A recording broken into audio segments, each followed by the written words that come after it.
memes reveal hidden truths and they can make people realize different things the same way a good joke at a comedy show can make you realize something about yourself or about family or whatever it might be. Like it hits you really hard. I just have this thesis, like this is another Elon quote, right? Of like the most entertaining outcome is the most likely, right?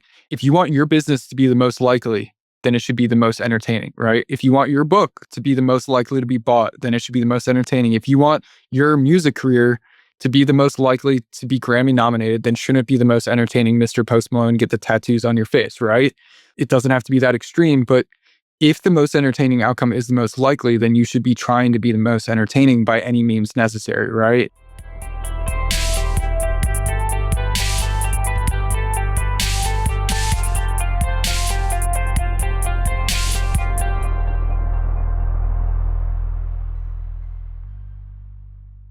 Welcome to the internet's underground world of memes. We're diving into the dark alleys today, and I'm so excited to introduce you to Jason Levin. He's absolutely one of a kind, and he built this incredible company called MemeLord, and it's based around this understanding that memes aren't just jokes, but one of the most powerful forms of condensed communication and persuasion that can instantly transmit all over the world. He helps companies, people everywhere from startups to Fortune 500s to politicians wage what he calls memetic warfare. And he spent years as an internet kid just coming up on those digital streets, figuring out what works online, why some messages stick, and seeing that humor outperforms almost every other form of marketing. For full disclosure, just want to be clear that I'm a small investor in MemeLord, like a teeny tiny. But I think Jason is really compelling. I think his thesis is spot on, and he's an unbelievably scrappy founder, as you'll hear in our conversation. And I just love how he goes about all this, and I think it's hilarious. And he'll build a really unique company because he's a really unique person. Covers all kinds of ground. We talk about internet culture, startup growth, the history of propaganda, how AI is changing company building. And if you're interested in marketing, media, startups, or just how ideas spread, this one's for you. It might help give you a little immunity against the memes out there in the world. It might put a sword in your sheath if you're running around trying to persuade people about things. We talk about the midwit curve, one of the most common memes out there. We talk about why funny companies beat boring companies and personality matters. We talk about these sort of interesting conspiracies, things that look organic that are actually not, and go behind the scenes on a few of them, and how agents can actually start to produce humor and memes and marketing. In a world where distribution is often the real advantage, people and talents like Jason can command incredible respect and incredible resources. I think this is a company and a man to watch, and I'm really excited that you get to meet him today. I hope you enjoy our conversation arriving at your ears in 3, 2, 1. What is the single most effective meme you've ever seen in your life? What meme did the most good or the most damage? I think it's a bell curve meme, the midwit meme. Everybody knows where it's the IQ graph. And for me, I think I first saw it in 2021, 2022, and it was the Notion versus Notes app one. And I was like Notion heavy and basically realized I was like, oh, I am Notion-sturbating or whatever the word might be of like, it's not real work, like the real work is done in the Notes app. And like that, like, I got to be honest, that one took me a little bit to digest. And that's like the power of a meme, right? Is like, it changes your mind of like, wow, like I really could just be Notes app maxing in a notebook right now. Why do I have mini inline databases for, tweets that I'm bookmarking like some kind of second brain guy. I don't know. Yeah. So that would have just like immediately changed your behavior. Yeah. That one pretty much immediately changed it. And like, that was the beauty of that meme is like, I've remixed that now so many times that I think, like it's so helpful where it's, I made one that went pretty viral of like, on the right side and left side of the IQ, it's just make more money. And in the center, it's like, no, I need the perfect budgeting app. It's like, I like have never used a budgeting app. And like, if you're an entrepreneur, like, it's probably not the best use of your time. You should probably just like figure out how to make more money and not like use like a personal budgeting app to save $12 on Starbucks. Like, just like, I don't know, sell another ad spot in your podcast. Those memes, like, it's almost a way of thinking for me of like, oh wait, like, yeah, I'm doing the stupid thing. I'm doing the midwit thing, and I hate being the midwit. There's like a deep human truth in the midwit curve, the midwit meme. Yes. You see it reapplied so many times. And I feel like what's so interesting about that Notion story is that it's not like the Notes app set out to do a campaign against Notion or anything. Like, it was just a truth that somebody shared that totally turned you off of a product that you had been loving in an instant. That's the power of memetic warfare, what we call, and why so many businesses use us is because memes reveal hidden truths and they can make people realize different things the same way a good joke at a comedy show can make you realize something about yourself or about your, family or whatever it might be. Like, it hits you really hard. I was just going through another one of my bell curve memes that popped off, and I think it's timely. I hope it's cool if I say retarded, but on the left and right side, it says, I'm kind of retarded, so I work really hard to make up for it. And in the middle, it's, I don't need to work hard. I'm too smart for hard work. I will get by with no work, just like school. So many of my friends are like people from high school, like they just like got by because they were good at school. And like that actually is like not, as that's just not like how the real world works. Like, you Yeah. can actually be kind of an idiot sometimes, or like not the highest IQ. Like I don't know how to code, I don't know chemistry, I don't know rocket stuff, but I could go build a business and work really hard. So I think like hopefully that meme like inspired some people to just realize like, hey, I don't need to like, be a genius. I just need to work hard. The way to read the midwit curve, and if you haven't ever seen this meme, like, just take 10 seconds and Google it so that you know what the hell we're talking about. Like, you can never actually be the guy on the right, so you just have to embrace that you're the guy on the left. Embrace the stupid, simple thing that works, and that's actually like the path to the Jedi outcome. Yeah, and that's why we made him our logo. The hooded Wojak is the guy on the right side. And it's like we all aspire to be that guy, and you actually become that guy by being the idiot. And just like memes make millions. Like, I was the guy on the left until suddenly like we actually raised millions, and now like that's what we do, right? It's like you just like force of will of nature is like whatever. Like, you have to get through that midwit valley. The same. It's like the cringe valley of some way. Like, you have to like get out of it as soon as possible, but like the only way out is through, you know? Yeah. So you said a few things there that I think are interesting. Like, Naval just did a podcast about sales, and the title of it was "Sell the Truth." And it's like there is no amount of salesmanship that in the long run will sell a lie. And so your job is just to like figure out a truth and state it clearly, and Yeah. that is effective sales and persuasion. Am I allowed to share my screen here real quick? You can do it, but we're going to get a lot of people that are audio only. So I would also say like where to send people or what to Google if you Okay. All right. Just in my Twitter highlights section, I have one that just says, I won't worry about it, but whatever marketing genius switched bots to AI agents, and it's just a dude like stacking up cash. It's like, it's just true, right? Like, Yeah. and memes reveal hidden truths. Like, they're just like jokes. And that's why they're so powerful, right? And that's why like people are scared of them, right? And people on both sides of the aisle are scared of them, and why there actually is this thing called memetic warfare that research papers have been written about, and proposals and books and billions of dollars spent in both sides, and both in enterprise and politics and everything in between, is because like if you can influence people's ideas and perception, like that's actually worth a lot of money. And the best way to do that is a quick hidden joke, right? So going into Elon real quick, like Elon, one of his quotes about memes is, memes are the most information dense form of communication, right? And you think about selling as fast as possible. You want a poster, right? You do it great with the book. It's like it's no different than like World War II posters, 50 years ago. So different than surrealist art. Like, it's just image and text, and like it has all this context here. And if you could reveal a truth about the world, about your product, about like the problems of your customer, right? And what they feel every day, you could actually make somebody like wake up and change their behavior. Yeah.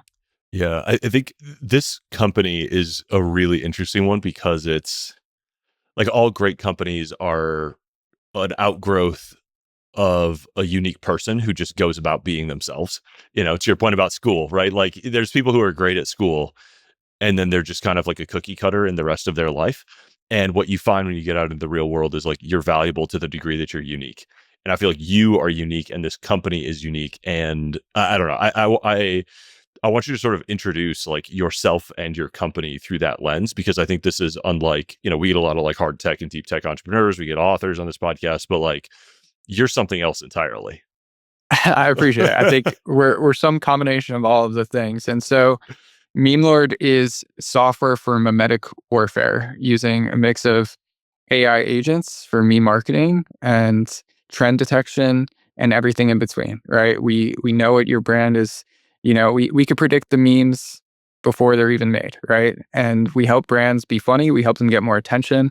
And that could be defense companies, that could be government stuff, that could be silly brands and e-commerce brands, that could be anything from advertising to organic bangers on X and TikTok, or it could be billboards or merch or ways to sell your book. For background of like who I am, I'm an internet kid through and through. Like started posting YouTube videos when I was like 10 years old. I like learned Photoshop, sold like 50 grand worth of stickers when I was in high school, just like cooking up Grateful Dead stickers. At school, I was that kid freelancing for frats and sororities, cooking up merch. And really, like, it all came down to like this. I was a graphic design kid. Like, I was literally face swapping myself into like silly images when I was 10 years old, and I still do that now. And, after college, around that time, like, I wanted to make money writing online. That's when I found Eric's work. I read your book about leverage, which underrated, and all those books and the almanac and everything around 2021. I was working for startups, ghostwriting for founders. So a lot of the founders you see on the timeline, I was the guy writing those tweets. And when ChatGPT came out, I was cooked, right? I knew I was cooked. And fortunately, like more and more, these founders were also realizing like what stands out, what gets attention, and it's humor. I was like, oh shit, like, wait, they want to pay me for being funny? Like, that's what I wanted to do. I didn't even want to write the serious stuff, but now you're going to pay me to do it. And realized like the world was going towards boring. And if you want to stand out, you have to be funny and unhinged. And it's the things that AI can't do. ChatGPT still can't be unhinged. Claude still can't be, but you can be as a human. And so that's really where I went. I was doing, all these marketing for startups. I was head of growth at Product Hunt. I worked with jam.dev. I did a lot of work there. And basically I just drank a lot of Red Bull and built MemeLord with no code. And then after that, raised a few million to grow it. Our software, what it does, it alerts people of the newest trending memes on iOS. And then you're able to cook up anything you want and remix it to your brand. Now, the future is actually just agents doing all of that for you and memetic agents. So, yeah. Yeah. And I was signed up for this back when it was like you were just like texting. It was text Yes, alerts it for was. like, hey, there's a new trending meme. Do you know how expensive texting MMS is? Oh, Ridiculously expensive. yeah, We were so happy. Now we've got iOS notifications, which are near free. It's pretty amazing. yeah. That Twilio bill adds up. Oh, that Twilio bill was getting bad. I had my rep on speed dial. It was crazy. But yeah, man, it's like you see more and more like the smartest people on the internet are shit posting. They're posting memes, right? It's Elon, it's Andreessen, it's whoever it might be, right? Politicians on both sides. People are like, no, it's just Trump. No, actually, Gavin Newsom is posting memes, and so are the Democrats. It's both sides because memes are just like the way to communicate. They're the simplest base unit again, right? I worked with Andrew Cuomo. I got invited to Gracie Mansion to meet Eric Adams. Like, different politicians have hit me up since then, right? And like different parts of government stuff are we, talk side by side, right? Advocacy groups, all that stuff. And it's like, if you have an idea that you stand for, maybe it's nuclear, maybe it's data centers, stuff that's very common on this podcast. Well, guess what? A lot of people hate you, right? A lot of people hate data centers, and somebody needs to do propaganda for that. And somebody needs to fight the memetic warfare. And that's a lot of what we do for businesses. Yeah, I mean, Isabella Bemke, I think is how you pronounce her last name. Isodope. Like she's basically been doing memes for nuclear for years, and it's like what's brought so many people around because it's like if it's not fun to consume, people go to the internet mostly for their kind of like let off steam, enjoy themselves, and so like if you want to communicate with them, you've got to make it enjoyable for them and funny, and like you've got to feed the algorithm something that's going to want to spread.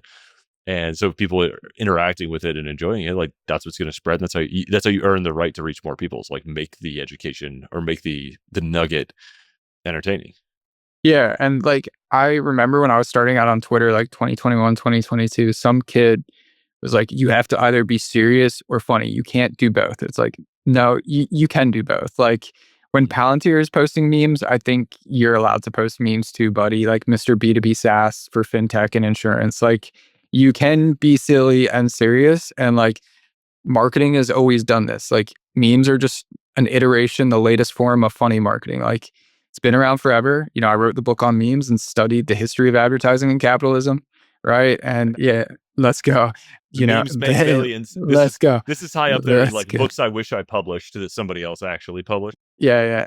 Funny marketing's been around forever. You know, it's probably the oldest form of marketing besides sex. And like, you know, it works for any brand, any topic, anything is if you can make it funny, you can do it. And I think one of the big things that people or especially in these serious businesses, like they're scared of memes is like, oh, it has to be unhinged or racist. Like, no, like we work with the most boring B2B billion-dollar companies and find things that are funny, that there's no racism, there's no unhingedness, there's no sexism. It's like if you've ever listened to Seinfeld, he never Mm. curses. He never talks about sex or drugs. He just finds the humor in daily situations, whether it's in, for us, we work with HR brands and sales and vibe coding and security because there's just funny things, right? Like it doesn't have to be unhinged. Like there's a lot of funny things that aren't unhinged. So Yeah. I know some of this is probably sensitive, but like, are there people that you can talk about having worked with? we can't talk about a lot. Yeah, Yeah. we Okay. by request we're happy to, but I'll say a lot of like B2B SaaS unicorn stuff like that, and then we have a lot of brands on our site too. But like, yeah, we our bread and butter is the actually the B2B, and the Yeah. boringer the better. Which is like I think like one of the reasons why there's such an alpha there is like if you're a boring company, like nobody's reading your white paper except for like 12 dudes in like a shack. Like you want attention, like there's so much arbitrage to make Yeah. it funny. That's why like very excited about like the boring or the better, man. Like give me a data center company. Give me like a like you know, I don't know, like I was listening to a podcast with the Koch brothers. Like give me a chemical plant or like an agriculture tech company and like let me try to make that funny. Cause like it's really easy to make like I don't know, like some consumer like brand funny. That's Like just easy. Throne, the like Yeah, camera, it's like just the easy. camera for your poop. It's too simple, and Yeah. like there's too many kids competing actually for that. Yeah. Like, give me the boring stuff because that's actually where the money is too, and like it's more fun too. Yeah, and I think to your point, the arbitrage is like there's a lot more alpha. The more boring the industry, the more you stand out by being brave, by being funny. Like I would love to see a bank or a financial institution or like there's so many people who sort of like dumb down their brand and make it so plain and vanilla because trust is what matters. But also like you build that bond with people by revealing the truth, the shared truth. And I think there's so much good that can come from that. One And you hundred percent. counter position to the entire rest of the industry when you start to like make fun of the boring people. Yeah, and I also think like on that note, what I always tell people is memes won't save your business. If you have a bad business, like you're fucked. Anyways, like you're just not going to make money. Like that sucks. Like memes could get you attention on your good business, but like that's why you saw so many brands like 2021, like the crypto scams. Like none of those are good businesses. We don't touch any of that. Like they're just not fundamentally good businesses. Like at the end of the day, like I'm a business person and like we make a lot of money and we try to like help other brands make more money. Like that's like what we do. And I don't know, I think like there hasn't been somebody who takes funny marketing as seriously as it should.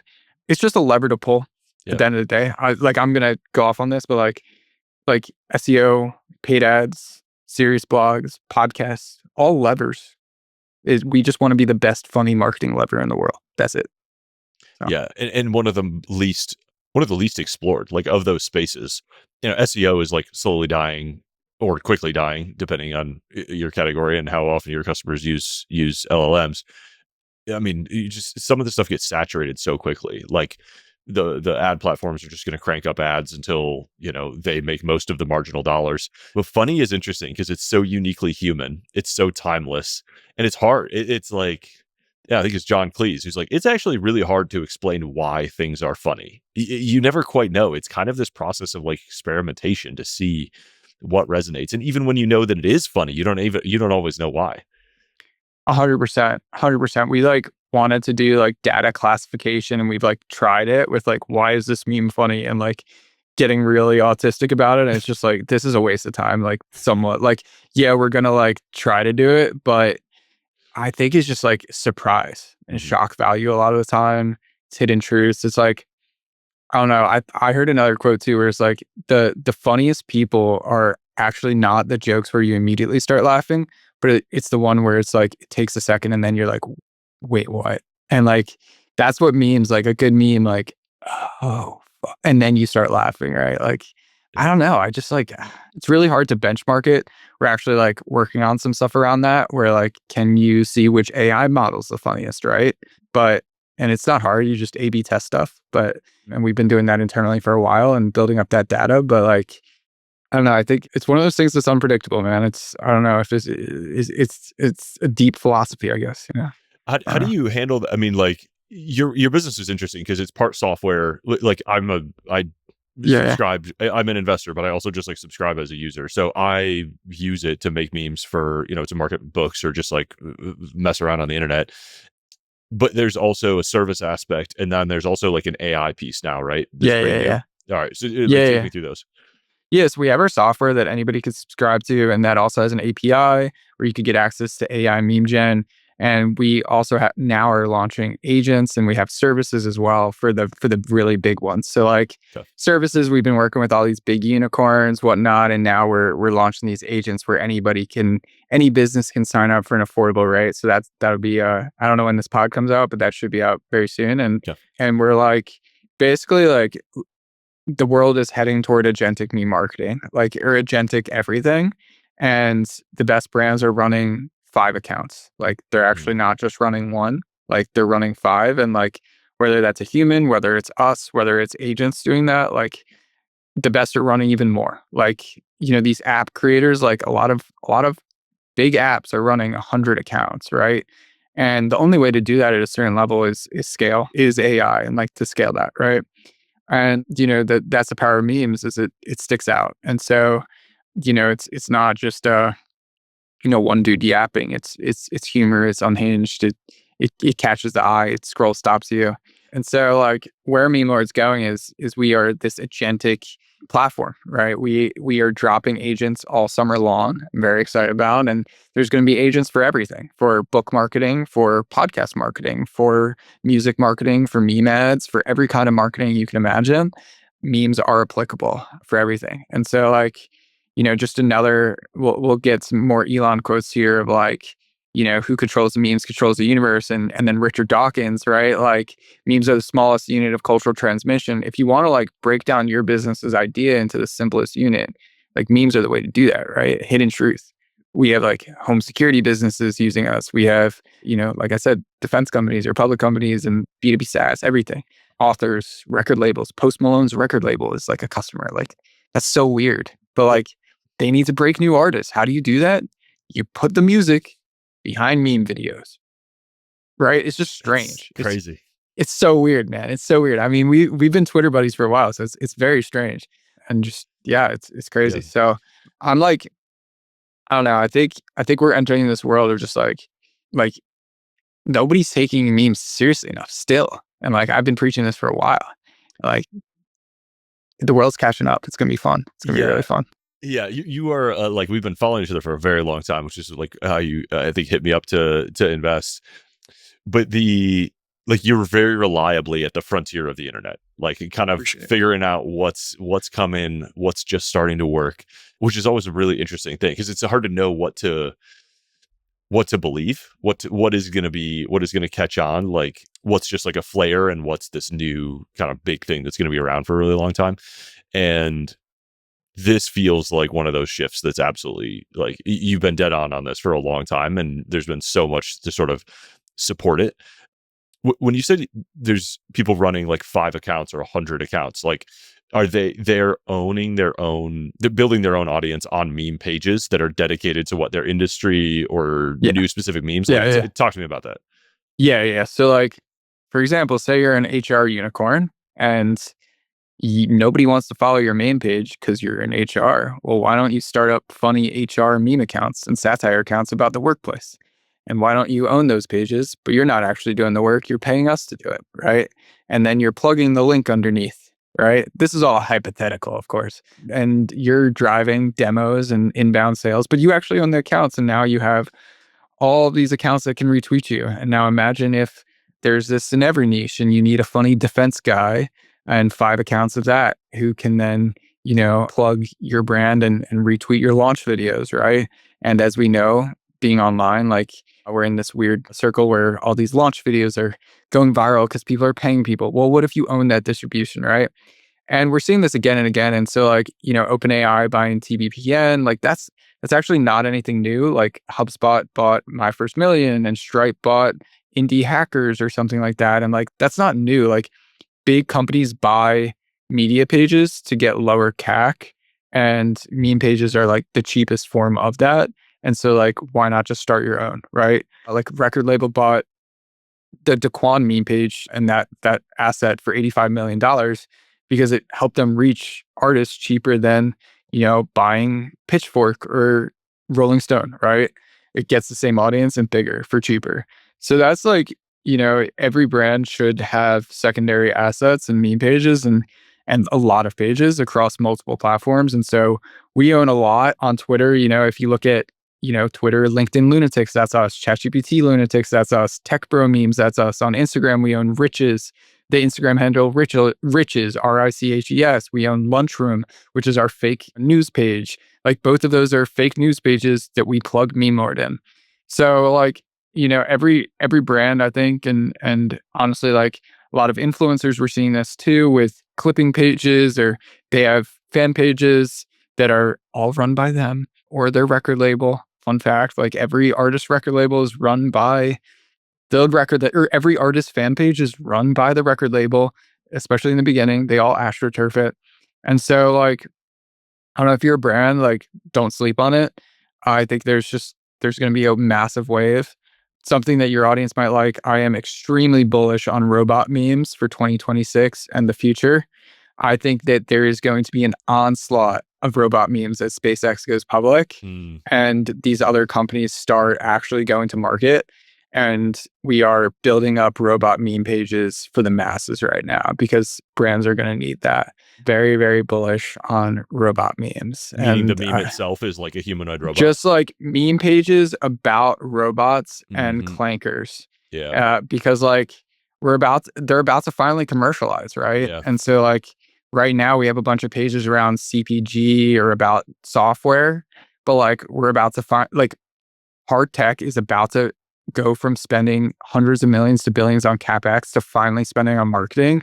And personally, I want to be like the best position possible in the world to like take that capital and put it in my pocket and grow their brand and my company at the same time. Like, I think like we're going to see a massive spend in robot and hardware marketing over the next 5-10 years that like has never been done before.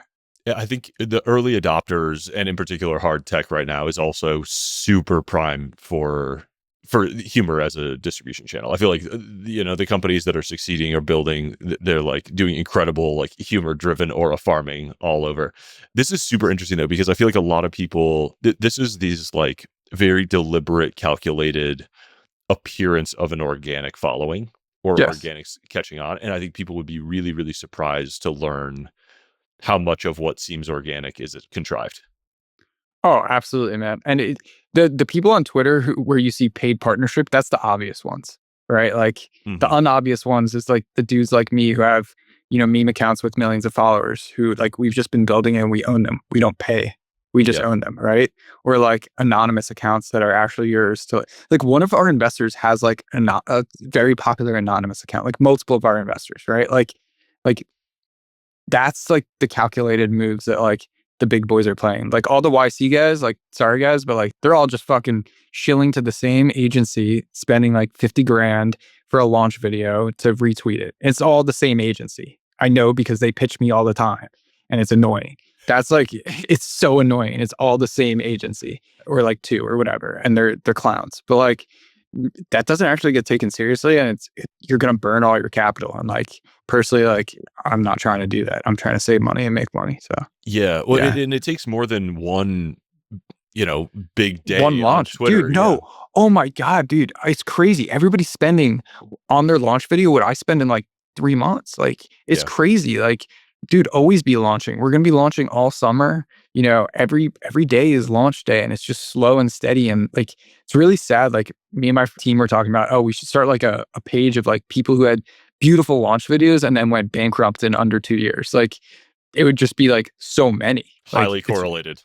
Highly correlated. It is, I hate to say it, like the statistic of like, if you spend a lot on your wedding, there's like a higher divorce rate or something like that.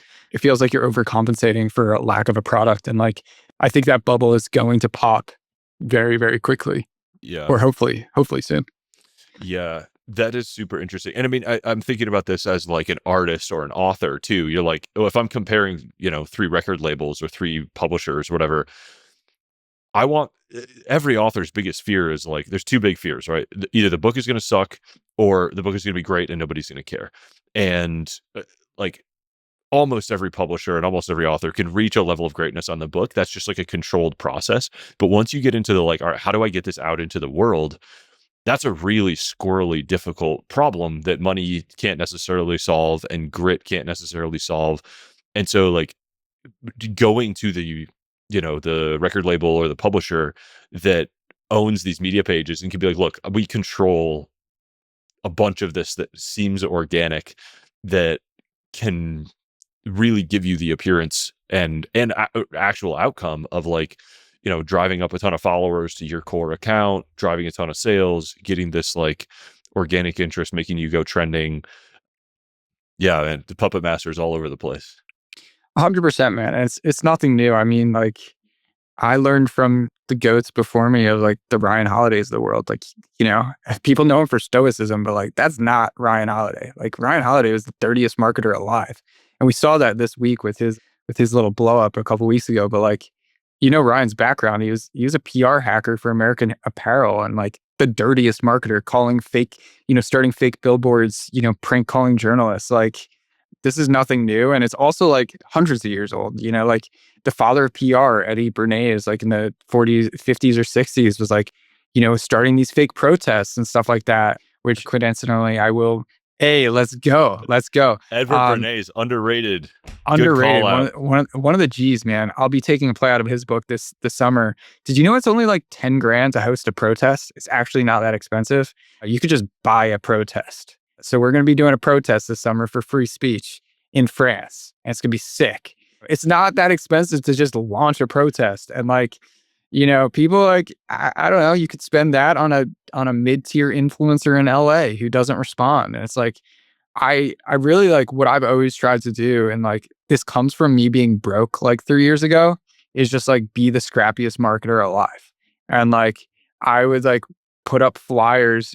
One of my favorite bits that I did, how like dogs pee all at the same place because they smell the urine, right? So we put up stickers that says, hey, is your dog peeing? Sign up here to get memes, right? But it's only where the dogs pee because they all go to the same spot. And then when the dog is peeing, you check your phone, right? And we saw signups come from that for like, $20 of stickers, right? And then I did like these like viral stunts in New York doing that. And it's like, I don't know, the amount of like time that you put in thinking about your hardware and building your robots, like think about it, the marketing as technical and like sneaky and clever and exciting too, because like somebody else is thinking way harder about it, or pay somebody to outsource your thinking. But I don't know, there's a lot of fun that you could have if you're willing to just not pay some agency to like retweet your launch video. Like, that's all I'm saying. Like, it just pisses me off, man. Like, I don't know. I hate seeing people just waste money. Maybe it's the Jewishness. What's that old say? Like first time founders focus on the product, second time founders focus on distribution.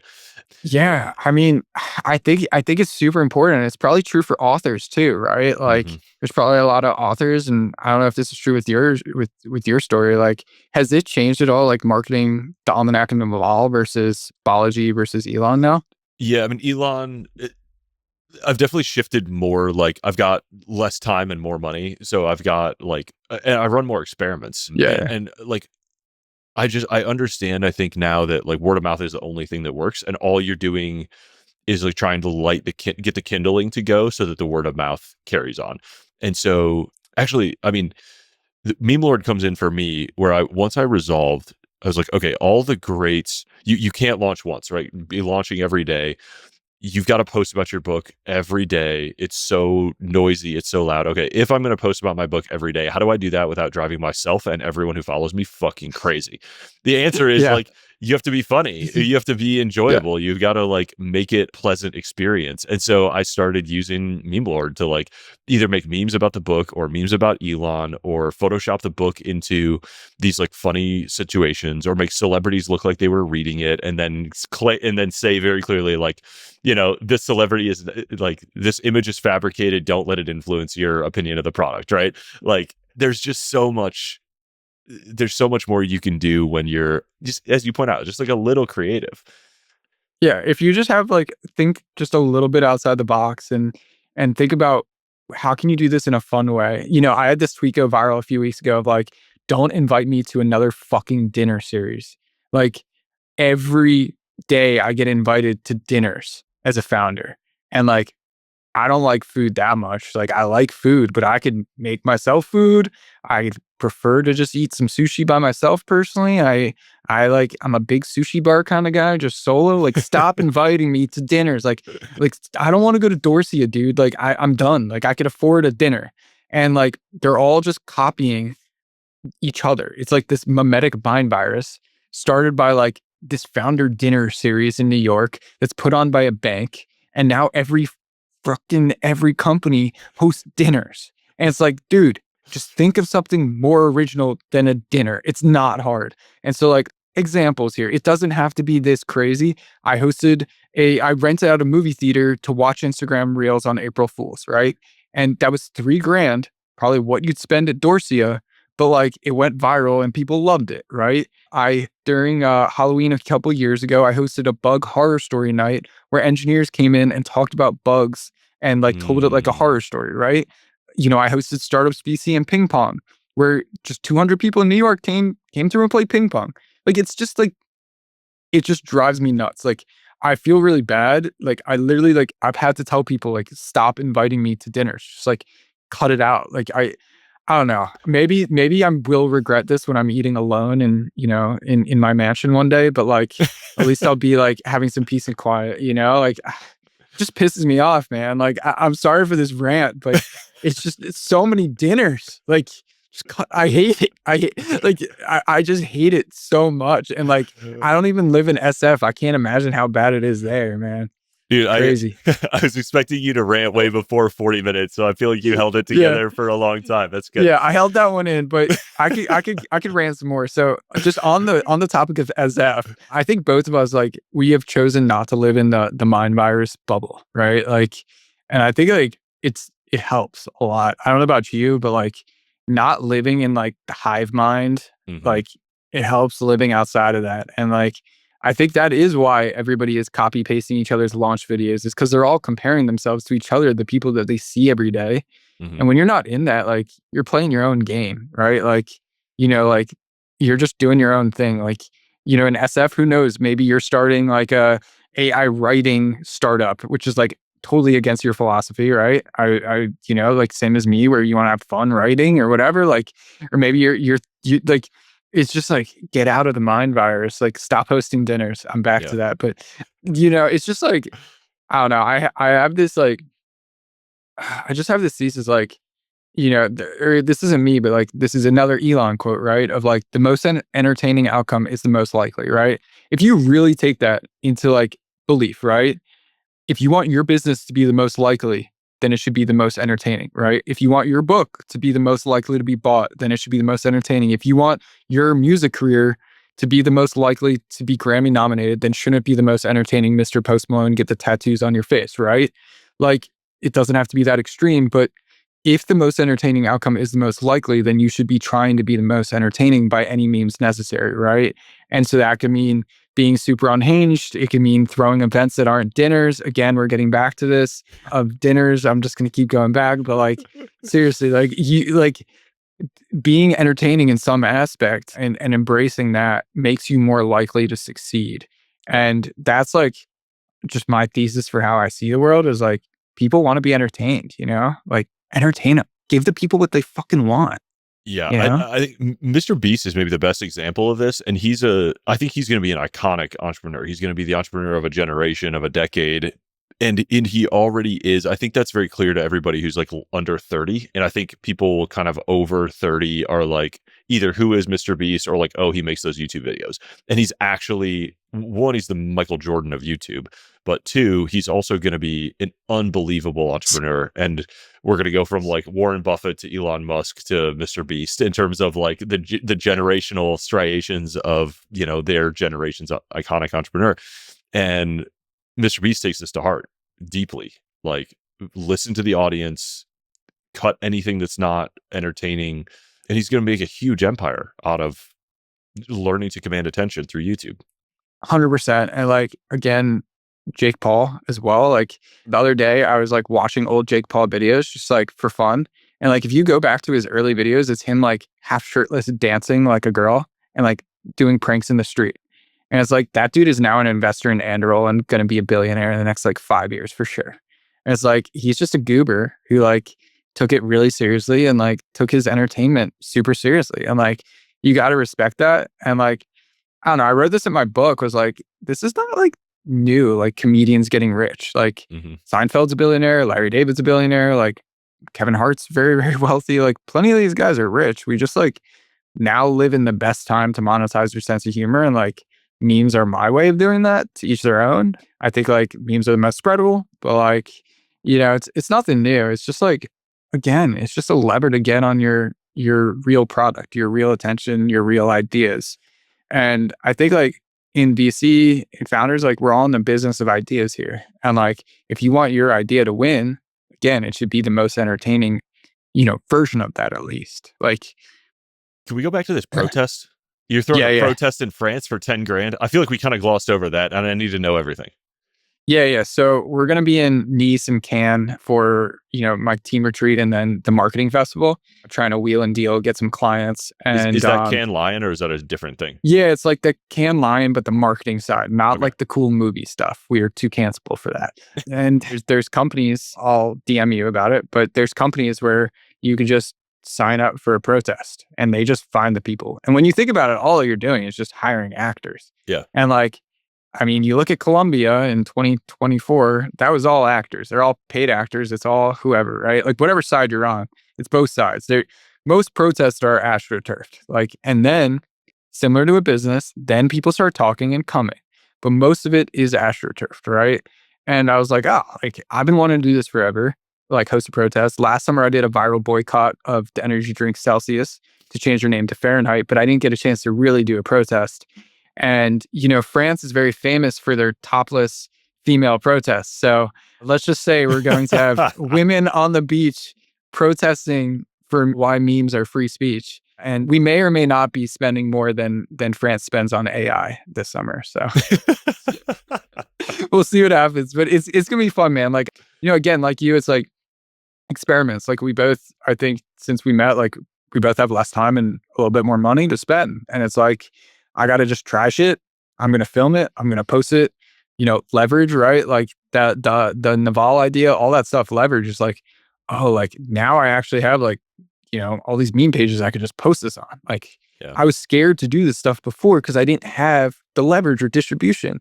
And now I have this. It's like, oh, like, why don't I just drop a few $100 on a video or, drop $1,000 trying this? Like, it's like, oh, wow, like I could really try some stuff. And I think like that's super exciting. And like, there's a lot more exciting things than dinner. So Yeah. back to dinner. When your experiments are cheap and the upside Yeah. is really high, you can run a lot of them, and Yeah. they start to pay for themselves, and you keep on with it. So wait, I'm back to books real quick. I'm curious, like you've 100% found like word of mouth, because that's the same with software. 100%. Like the best is just there's something about it. Word of mouth, man. Just Yeah, well, trust. it is the I mean, if you just think about your own behavior as a person, like how often do you click through an ad and immediately buy the thing? Like only if it's like super low stakes and you know exactly what you need, and it's like a one impression sort of conversion is super rare. And if I think about books, it's not the $20, it's the 5 hours or 10 hours to read the book. And so I have to hear about a book 3 or 4 times before I'm like, okay, yes, like I should read it. I trust the sources. I'll put it on my wish list or I'll buy it.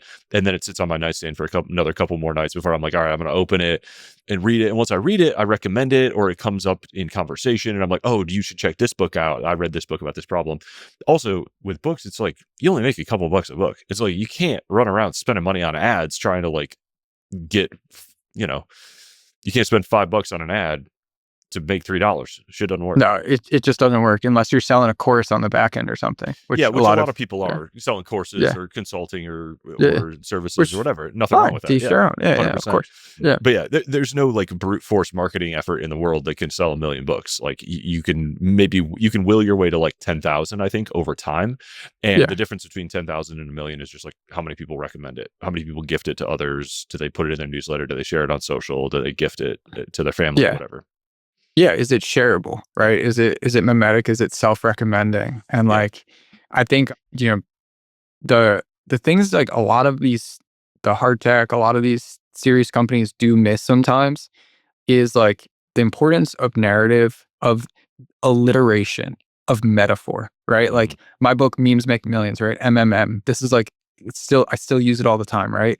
That alliteration, the metaphors of MemeLord, and like you'll see the Jester. Now we have our AI model. It's called Jester. It all goes back to that kingdom empire stuff, right? A keyboard is the new battlefield, the camo. Like Mm-hmm. build worlds, right? I don't know if you know Nathan Baugh. I think Mm-hmm. you guys are both awesome. He's an investor too, longtime friend, and like he wrote a newsletter about world building that was super influential on me. And just like, whether you're building a book or you're building a software, like you got to build worlds. And I think when you look at these hard tech companies that are successfully doing that, the Palantirs, the Anderals, the Rainmakers, I think is a great Mm-hmm. example. They have these heroes, like a hero's journey, literally. The founder, whether it's Augusto or Karp or Palmer, and then they have these worlds around them, these fucking universes. They Mm-hmm. have symbols, they have symbology of like, not just the logos, but literal symbols and characters, right? They have colors, they have these worlds, and like I just like I wouldn't underestimate that, and B, I wouldn't outsource that either. Like especially not early days. Like yeah, sure, maybe hire an ad agency later, but even if you're the most autistic engineer, hard tech guy alive, like take that time to like build your world of creativity, and like stick with it because like it pays off. Like there's no world where I could have outsourced MemeLord to somebody else. Like it just wouldn't work. And a lot of these guys are big sci-fi nerds, right? You think about Elon and all these people, right? Like build that world that you want to see. Like Mm-hmm. I think that would be my personal advice around that. Yeah. You went through an interesting inflection point a few years ago. I think it was kind of around when you raised capital. I feel like Yeah. there Yeah. was a super this isn't the way it is for every person or every company, but I feel like for you, you sort of went from like solo like practitioner to like, oh shit, this is like Yeah. a movement and a company, and like that was you like planting your flag in this idea Yeah. and like taking it to a different level. I'm curious like how that process was, because we talked a bunch kind of like through those, I don't Yeah, know, six, dude, 9 months or whatever. it's been the biggest self-improvement exercise. Like, Mm, I think like startups are a self-improvement exercise hidden in a quest to make $10 billion. Like I've gotten in the best shape of my life. I'm like sleep, trying to focus on my sleep, like mentally, like improving as a leader, delegation, right? Like all these things. Like you either step up or you step out. And like I I'm not losing this opportunity. Like this is my shot. I'm not a Stanford kid. I'm not like an engineer. Like this is my shot. So like I'm stepping the fuck up. And that's how it's been since day one. And like for me, it was very organic. Like I said, like I started MemeLord is actually just a newsletter of memes. And then mhm, I built no code software. And then I built, raise some money. And like the way I found the raise was actually just listening to Cyan Bannister on the Tim Ferriss podcast. I was like, wow, she's cool. Like she has a crazy story. She's been through some shit. I like her. Let me message her. And then she's like, yeah, fly out. I was like, cool. And then like I had 100K on Thursday. I was like, dope. But like really it was just like naturally just like doubling down again and again on what I do. And like, that period was crazy, right? Just kept doubling down. And like eventually you double down so much like exponentials and you're stacking potato chips, eventually those potato chips hit the moon. And like what looks like doubling up pennies for 3-4 years, the pennies get tall, right? And then you have a lot more pressure on you. Like I feed like 8 families, right? Or whatever, and like insurance and shit like that, which is crazy. And like for me, like a lot of it has come down to like just like how seriously we take it and finding the right people. I, have to fire people a lot. I have to, have these hard conversations, right? Quote from Almanac that I repeat again and again is hard conversations, easy life, easy conversations, hard life. Like I repeat that again and again to myself, to my CTO even, and to my wife even. Like the hard conversations, like step up, right? And like I want to run a business on truth and like these hard conversations. So I think like it's been a lot of sacrifice, a lot of not sleeping, a lot of self-improvement. And like I think a lot of just like trying to get better at delegation. A lot of like it's very weird, man. Like I think I don't know if I shared this investor update or a tweet, but like my life's very strange where I'll go from like shaking hands with Alex Karp and like, meeting Post Malone's team to like the next day I'm just recording SOPs and like looms. As like, I mean, it's the same with you where you're just like one day you're meeting famous people and the next day you're just like recording like some like, in a Notion doc. Like it's all like amazing. Like to me, like it's, some days are like highs, but like it's all like a gift. And like, I don't know. I think for me, again, like as a founder, not coming from a traditional background, I'm not blowing my cash. I'm not, hiring my friends. I'm not making these mistakes that like, maybe me at 20 or me straight out of Yale or Harvard would have done. Right. And you see this a lot right now. You see a lot of founders who like, they just immediately raised for some idea and just like, they just blow it. And like, I don't know if I'm going to blow it, it's going to be for damn good reason, not because I wanted to throw a party and go viral or some shit. Maybe a protest, but that's only $5,000 anyway. It's 10 grand. So anyways, I guess I was getting kind of deep here, but like I think like one thing that you don't talk about in your book is like, what happens when you fucking get the leverage, bro? Because like I got it and I feel like a dog chasing a car, you get it and you're like, whoa, like, oh boy, like what do I do now? And it's a little intimidating and nobody really talks about that. It's like, I have the leverage now. It's like, well, if I don't use it, it's just going to waste. Yeah. But like, it's really hard. I don't know if you felt that over the last couple of years where your time becomes so much more valuable and it's a little scary. It's a little freaky. Yeah. It's like once you catch the car goes faster. Like if you're doing it right, like the whole thing speeds up and compounds. And in order to get it in the first place, you're kind of skating where the puck is going. And so, yeah, it's just this very interesting, like, oh, this is a self-reinforcing thing where now you have a team of 8 and you're like, oh, I can't do the things that I used to do to get us here. Like I have to shift that. You're just like constantly kind of climbing stairs and reinventing things. I like, I grew up a video editor, right? Like I said, I was posting YouTube videos and like I went to video editing camp. Like that was my dream. I was like doing that. And like, probably not the best use of time for me to edit my Instagram videos anymore. Like, and like, even though I love it, right? Like I actually do enjoy the process. It's like, here's $100, kid, go make a video, right?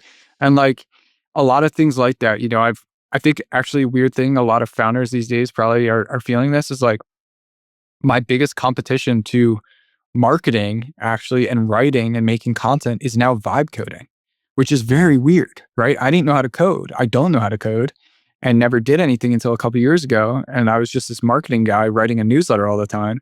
And now I could vibe code stuff and it's like kind of addicting. And like, I actually have to shut off Cursor because like my time is like much more valuable marketing. And actually I have engineers who could do the coding and like, yeah, every now and then code some stuff, but like, that's actually not the best use of my time. And like, that's kind of weird. It's really weird. It's very confusing. And I'm curious if you have any exercises about like figuring out what's the most leverage in your life and like how you grade that stuff. Yeah, actually, I think I'm due to do this, so it's kind of been top of mind of like I do quarterly or like inventories, like snapshots of like where is the leverage, what's the next best lever, what sort of things. I call it like there's like an opportunity cost where you're sort of forced into leveling up by the last steps that you've done. And so you should be changing your attention threshold. I call it like the level at which you pay attention to things. And when you're like broke, it's every fucking penny. And then it's $1. And then it's every $10. Then it's every $100. And your job as a leader of an organization is to like set the standard, right? So like, yes, you delegate the editing of a video, but you hold the bar for like where it should be. You hold the bar for Yeah. where the product should be. You communicate that to your team and reinforce that, but you should have some leverage in terms of like you spend 1 hour on this for every 10 hours that somebody on your team spends on it, or 1 hour to every 40, or 1 hour to every 100. And like as you become a better delegator and you have a better team and you have these sort of like stacks of leverage and the culture becomes more clear, you get more and more leverage out of the time that you spend on any given thing. And if you do that, every quarter or maybe every month, I don't know how fast things are changing for you, you'll kind of see the levers build, and it sometimes reveals like, oh, I'm falling behind in this one over here, or this is my most obvious next step, or just gives you a sense of how far you've come, and you can be like, well, shit, okay, I can take the next step because I just reminded myself that I took the 10 previous steps and they were all okay. Yeah, dude, it's funny. I like just had a flashback to I was looking through my old notebooks a few months ago and like seeing my like money goals, right? And it was actually like around when I'm reading an almanac, like 2021. It was like make like 5 grand a month, right? Hmm. Which was like, I wasn't doing that then. And Yeah. like, wow, it's weird. And the leverage thing, it's very hard for I think people not in it to understand too, and why it's so like crucial. I think like I feel like Naval talks about this a lot, just like the Hmm. protection of time Yeah. is like the freedom around it. Like I didn't get rich to be on somebody else's schedule, right? Or like I'm not trying to get rich, like real rich to be on somebody else's BS. Like that's not why I'm doing it. Like I'm doing it for freedom and like just the leverage every day to think about that it's intimidating at times. I've been I was very like against the idea of executive coaching, and then I actually got recommended one from our VC fund, and he's been great. And it was just this kind of like push that like, okay, you know what, like your time is super valuable. Just Hmm. like start hiring. Like you're in the exponential business. Like hire. Just like you don't need to do everything yourself, man. Like you're not 18 anymore. You're not this scrappy kid anymore. Like Yeah. I think that's been the biggest personal transformation that I'm sure a lot of founders go through. That like it's very weird. Like it's it's very strange Yeah. to suddenly have leverage, and you don't want to fuck it up, and you want to maximize it, and it's hard. And back to memes, why I think memes are the best lever. To talk my own book for a second, they're fast to make, they're cheap, they're inherently viral, right? They make people laugh, they could be spreading, whatever it might be. Is that's the power of it, and why we built this business. Yeah. This is such a cool business because, and it's been really fun to like watch you market it for what it's worth. Like if you don't, I know you can't talk about a ton of case studies and stuff, but anybody can watch how you market MemeLord and how you talk about it and the things that you go through, because this is a business that takes courage. And I I like, appreciate it. it's clear that you are having fun doing it, which is good, but you've got to be a little crazy. And you've got to be a little like, you know, middle fingers up to like Yeah, yeah, do this right. yeah, dude, 100%. Like, hit pieces after hit piece for my work with Cuomo and whatever death threats it might be. Like, it's a business. Like, it's not for the faint of heart. Being in the most cancelable marketing business, and that's what we want to build is something fun. And I think like I just encourage everybody like to tell their story on the internet too, like the goods and the bads, right? Share those wins building the software because it gets people invested. Really, like Hmm. like I showed how I was building the shitty version of the software. If I just waited until the software was where it's at now, it would never be here because I would have never gotten customers, even on the crappy version, and I would have never met the people. And like, I think it doesn't need to be perfect. Share that process, and like, obviously keep some sauce to yourself, like keep the case studies. Like, if you're building rockets, maybe you don't spread the secret formula, but like, it's share those wins. That's what motivates people and gets people invested in your company. Like, the most beautiful thing to me, this is a demonic thing or a fucked up thing, but I love it when somebody hates me but still uses my software. Like, I just love it, dude, because it's like, that means I built some good software. Like, this guy just like hates me and like will flame on me on Twitter, but like he's still using my software every day because like it's that good, Like, I don't know, man. Like, product distribution, everything between, you need both. But I'm going on another rant, but here we go. That is hilarious. Yeah, you got a ton of hit pieces for a while, and I like that you took pride in them. You're like, dude, if you're not getting hit pieces, you ain't a hit, baby. No, for real, for real. I always dreamed of being a Rolling Stone, man. Like, I thought I was gonna be a Rolling Stone writer. That was my dream. And then they're writing about me. They're a joke, dude. Like, there's a reason why like the best writers publish their own books now, like you, and write their own newsletters and beehives and Substacks. Like, like, why are you writing for fucking Rolling Stone about me, man? Like, there's actual rock stars, dude. Like, why are you writing like a political hit piece in Rolling Stone? Like, that's just so sad. Like, I just like, how can you take these people seriously is like my belief around this. And like, again, like, Augusta, right? Dorico. Augustus. Yeah, Augustus, sorry. Rainmaker. Like, I saw him last summer and like he's getting all his hit pieces too. And it's like, just like, I mean, what? It's the man in the arena, right? It's the jokesters. It's like, you can't.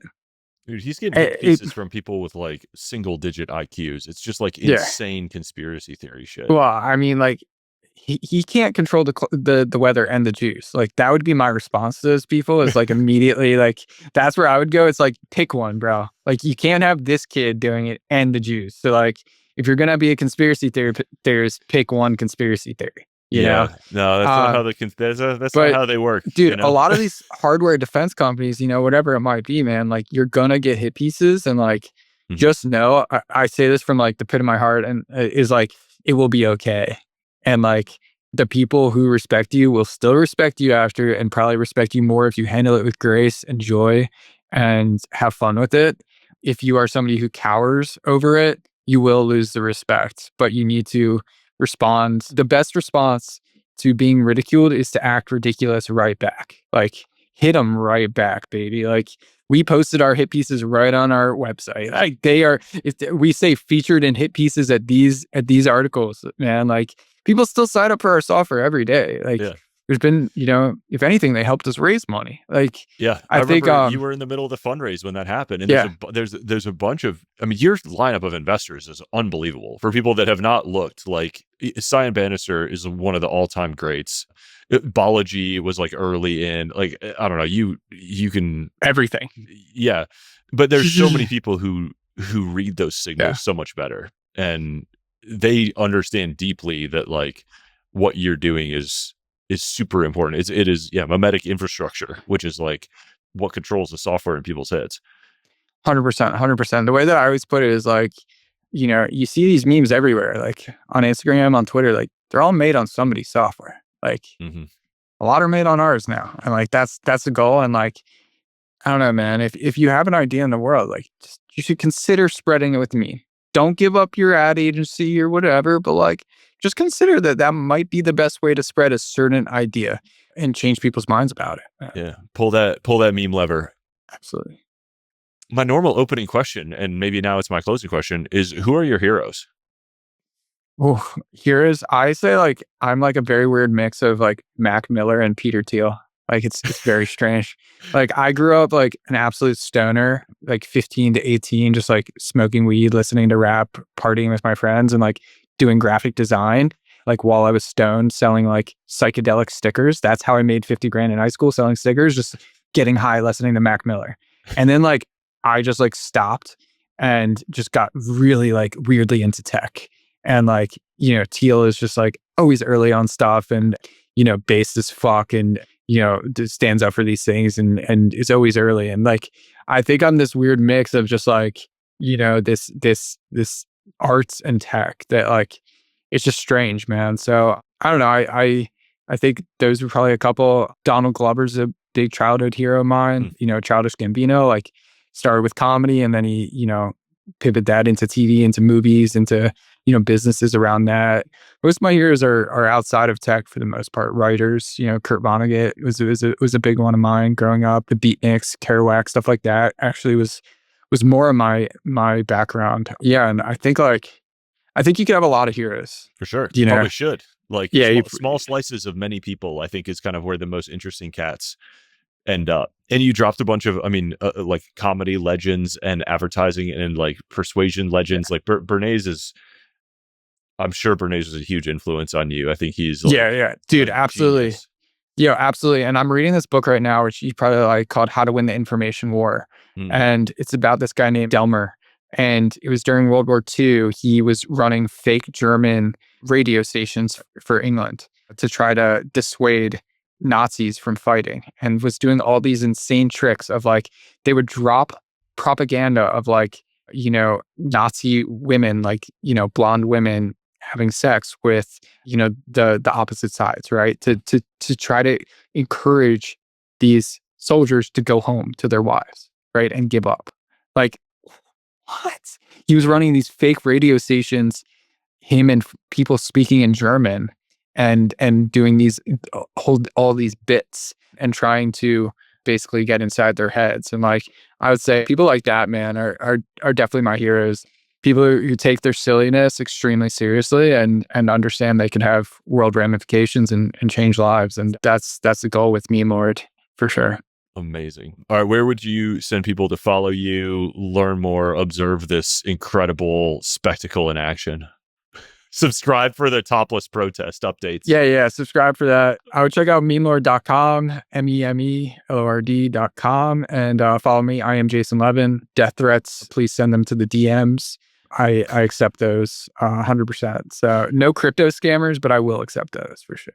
So. Just like a framed wall of death threats at the Yeah. office. I got to do that. First dollar I ever made right there, and then like first death threat and first hit piece, I think is like a very, very good wall to have. That's the goal. It's good lore. It sounds like an icon in the making, dude. I'm very excited. I feel like this is optimistically like talking to a very young like David Ogilvy. I appreciate it, man. I appreciate it. That's like what's going to define this generation's advertising and attention and communication. Like, all the greats of the previous generation like wrote direct response letters or made TV commercials, and I think the great like advertising and communicators of this generation are going to be on social, and you're one of the most like unique and powerful kind of voices in this, and I'm excited to see what happens, and I'm grateful for the tools that you make because I use them all the time.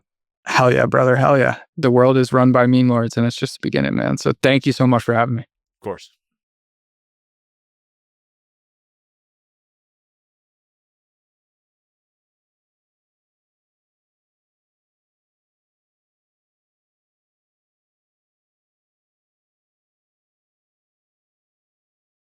Memes reveal hidden truths, and they can make people realize different things the same way a good joke at a comedy show can make you realize something about yourself or about family or whatever it might be. Like, it hits you really hard. I just have this thesis, like, or this isn't me, but like, this is another Elon quote, right? Of like, the most entertaining outcome is the most likely, right? If you really take that into like belief, right? If you want your business to be the most likely, then it should be the most entertaining, right? If you want your book to be the most likely to be bought, then it should be the most entertaining. If you want your music career to be the most likely to be Grammy nominated, then shouldn't it be the most entertaining Mr. Post Malone get the tattoos on your face, right? Like, it doesn't have to be that extreme, but if the most entertaining outcome is the most likely, then you should be trying to be the most entertaining by any means necessary, right?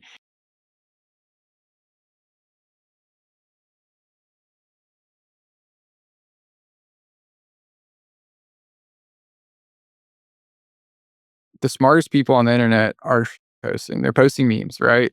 It's Elon, it's Andreessen, politicians on both sides. People are like, no, it's just Trump. No, actually, Gavin Newsom is posting memes, and so are the Democrats. Mm-hmm. It's both sides because memes are just like the way to communicate. Nobody's taking memes seriously enough still. And like, I've been preaching this for a while. The world's catching up. It's gonna be fun. It's gonna be really fun.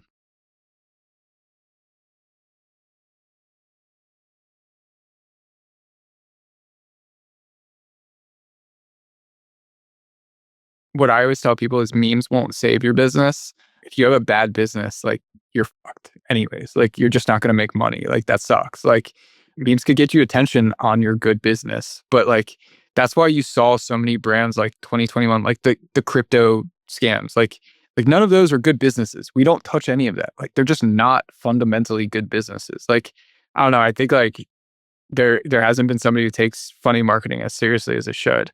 It's just a lever to pull, like SEO, paid ads, serious blogs, podcasts, all levers. We just want to be the best funny marketing lever in the world. That's it.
One of our investors has like a very popular anonymous account, like multiple of our investors, right? Like that's like the calculated moves that like the big boys are playing. Like all the YC guys, like sorry guys, but like they're all just fucking shilling to the same agency, spending like 50 grand for a launch video to retweet it. It's all the same agency. That doesn't actually get taken seriously, and you're gonna burn all your capital. And like personally, like I'm not trying to do that. I'm trying to save money and make money. So Yeah. Well, yeah. and it takes more than one, big One day on launch. Twitter. Dude, no.